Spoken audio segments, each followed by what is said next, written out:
नमस्कार। चलिए आज इतिहास के पन्नों को पलटते हैं, लेकिन जरा एक अलग अंदाज में। सोचिए जैसे हमारे हाथ किसी स्टूडेंट के बहुत ही करीने से बनाए गए नोट्स लग गए हों, जिसमें भारतीय राष्ट्रीय कांग्रेस के अधिवेशनों का पूरा सफर दर्ज है। तो चलिए इन्हीं हस्तलिखित नोट्स के जरिए भारत के स्वतंत्रता संग्राम की कहानी को परत दर परत समझते हैं। तो हमारा ये सफर कैसा रहेगा? देखिए, हम 5 हिस्सों में इसे देखेंगे। कांग्रेस के शुरुआती दिनों से शुरू करके स्वराज की मांग, गांधी युग और स्वतंत्रता तक के अहम पड़ावों से गुजरेंगे और आखिर में कुछ दिलचस्प तथ्यों पर भी नजर डालेंगे। तो चलिए शुरू करते हैं हमारे पहले हिस्से से, कांग्रेस के शुरुआती अधिवेशन। ये वो दौर था, समझिए, जब एक आंदोलन की नींव रखी जा रही थी, एक ऐसे संगठन की जिसने आने वाले दशकों में भारत का भविष्य तय किया। अच्छा, तो इन नोट्स में सबसे पहले क्या है? हाँ, ये देखिए, 1885 बॉम्बे, पहला सेशन और सिर्फ 72 लोग आए थे। लेकिन मजा तो इन डिटेल्स में है। जरा गौर कीजिए, 1887 में पहले मुस्लिम प्रेसिडेंट बदरुद्दीन तैयब जी, और ठीक उसके अगले ही साल 1888 में पहले इंग्लिश प्रेसिडेंट जॉर्ज यूल। मतलब ये सिर्फ फैक्ट्स नहीं है ना, ये दिखाता है कि कांग्रेस शुरू से ही सबको साथ लेके चलने की सोच रही थी। वाह! और ये मैप तो बहुत अच्छे से समझाता है कि ये आंदोलन कैसे फैल रहा था। बॉम्बे, कलकत्ता, मद्रास, ये सिर्फ शहर नहीं थे, ये वो सेंटर बन रहे थे जहां से एक पूरे देश की आवाज उठ रही थी। देख सकते हैं कि कैसे कांग्रेस धीरे धीरे पूरे भारत में अपनी पहुंच बना रही थी, अपनी जड़ें जमा रही थी।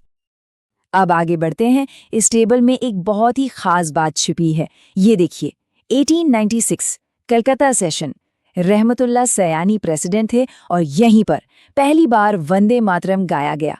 सोचिए ये कितना बड़ा कल्चरल मूवमेंट रहा होगा। वंदे मातरम सिर्फ एक गाना नहीं था, ये तो एक भावना थी, एक चिंगारी थी जिसने राष्ट्रवाद को और हवा दी। और फिर आता है साल 1905, बनारस सेशन। यहाँ कांग्रेस की रणनीति में एक बड़ा मोड़ आया। गोपाल कृष्ण गोखले प्रेसिडेंट थे और यहाँ स्वदेशी और बॉयकॉट मूवमेंट को ऑफिशियली सपोर्ट करने का प्रस्ताव पास हुआ। मतलब अब बात सिर्फ अर्जियों की नहीं थी, अब एक्शन का टाइम था। ये एक बहुत बड़ा कदम था। तो अब हम अपने सफर के दूसरे हिस्से में आ गए हैं। ये दशक 1906 से 1916 तक कांग्रेस के लिए काफी उतार चढ़ाव वाला था। यहाँ स्वराज की बात हुई, फूट भी पड़ी और फिर समझौते भी हुए। 1906 में एक नया शब्द सबकी जुबान पर था, एक बहुत पावरफुल शब्द, स्वराज। दादाभाई नौरोजी के प्रेसिडेंट रहते हुए ये शब्द कांग्रेस के मंच से गूंजा। इसका मतलब था सेल्फ रूल। अब बात सिर्फ कुछ सुधारों की नहीं थी, अब अपने राज की, अपने हक की बात हो रही थी। लेकिन हाँ, मंजिल एक थी पर रास्ते अलग अलग। और इसी वजह से 1907 का सूरत सेशन इतिहास में दर्ज हो गया, एक राष्ट्रीय आपदा के तौर पर। यहीं पर कांग्रेस 2 गुटों में बट गई, गरम दल और नरम दल। जैसा कि नाम से ही जाहिर है, नरम दल वाले बातचीत से रास्ता निकालना चाहते थे और गरम दल वाले सीधे एक्शन में विश्वास रखते थे। इस फूट के बाद भी देश की आजादी का जज्बा कम नहीं हुआ। देखिए, 1911 में कलकत्ता में पहली बार जन गण मन गाया गया और 1916 आते आते तो एक बहुत बड़ी बात हुई, लखनऊ पैक्ट। इसमें न सिर्फ नरम दल और गरम दल वापस एक हो गए, बल्कि, और ये बहुत जरूरी है, कांग्रेस और मुस्लिम लीग भी एक साथ आए। और अब कहानी में एक ऐसे शख्स की एंट्री होती है जो सब कुछ बदल देने वाला था। जी हाँ, महात्मा गांधी। उनके आने के साथ ही कांग्रेस का पूरा कैरेक्टर ही बदल गया। अब ये कुछ पढ़े लिखे लोगों की पार्टी नहीं रही, बल्कि एक जन आंदोलन बनने की तरफ बढ़ चली थी। और इस नए दौर की शुरुआत भी देखिए कितनी जबरदस्त हुई। 1917 में एनी बेसेंट कांग्रेस की पहली महिला प्रेसिडेंट बनी। ये एक बहुत ही प्रोग्रेसिव स्टेप था, जो दिखा रहा था कि भारत बदल रहा है और महिलाएं भी अब लीड कर रही हैं। वैसे लीडरशिप की बात चल रही है तो एक बहुत ही इंटरेस्टिंग फैक्ट है। महात्मा गांधी, जिन्होंने पूरे आंदोलन को लीड किया, वो कांग्रेस के प्रेसिडेंट सिर्फ और सिर्फ एक बार बने, सिर्फ एक बार, 1924 का बेलगाम सेशन। इसीलिए इतिहास में इतना खास है। एनी बेसेंट के बाद एक और माइलस्टोन, 1925 कानपुर। सरोजिनी नायडू कांग्रेस सेशन को प्रिसाइड करने वाली पहली भारतीय महिला बनी। ये भारतीय महिलाओं के लिए कितनी बड़ी प्रेरणा की बात रही होगी। और इस दशक के खत्म होते होते गोल और भी ज्यादा क्लियर हो गया। 1929 लाहौर सेशन। जवाहरलाल नेहरू प्रेसिडेंट थे और कांग्रेस ने स्वराज से एक कदम आगे बढ़कर पूर्ण स्वराज का नारा दिया। मतलब अब सेल्फ रूल नहीं, अब चाहिए थी कंप्लीट इंडिपेंडेंस, पूरी आजादी। पूर्ण स्वराज की इस घोषणा के साथ ही आजादी की लड़ाई अपने आखिरी और सबसे अहम दौर में दाखिल हो गई। अब शुरू होता है संघर्ष का अंतिम दशक, स्वतंत्रता की ओर मार्च।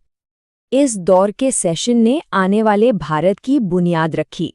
जैसे 1931 में कराची में सरदार पटेल की प्रेसिडेंसी में फंडामेंटल राइट्स पर एक रेजोल्यूशन पास हुआ, और फिर देखिए 1937 में नेहरू जी की पहल पर पहली बार कांग्रेस का सेशन किसी गांव में हुआ, फैजपुर में।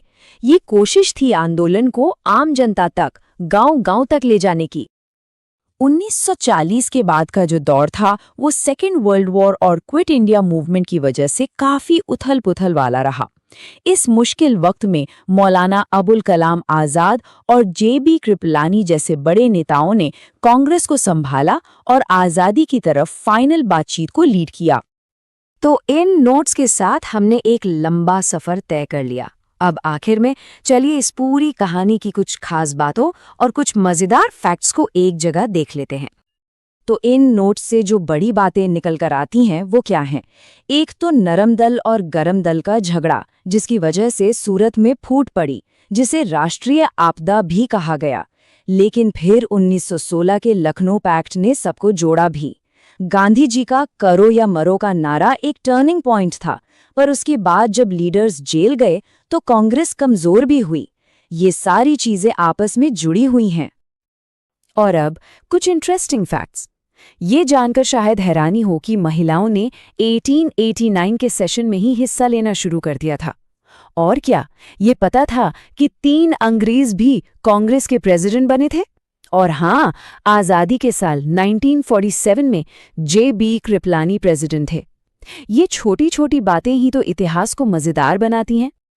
तो जैसा कि हमने इन हैंड रिटन नोट्स में देखा, ये कांग्रेस सेशन सिर्फ मीटिंग्स नहीं थे, ये एक देश के बनने की कहानी के मील के पत्थर थे।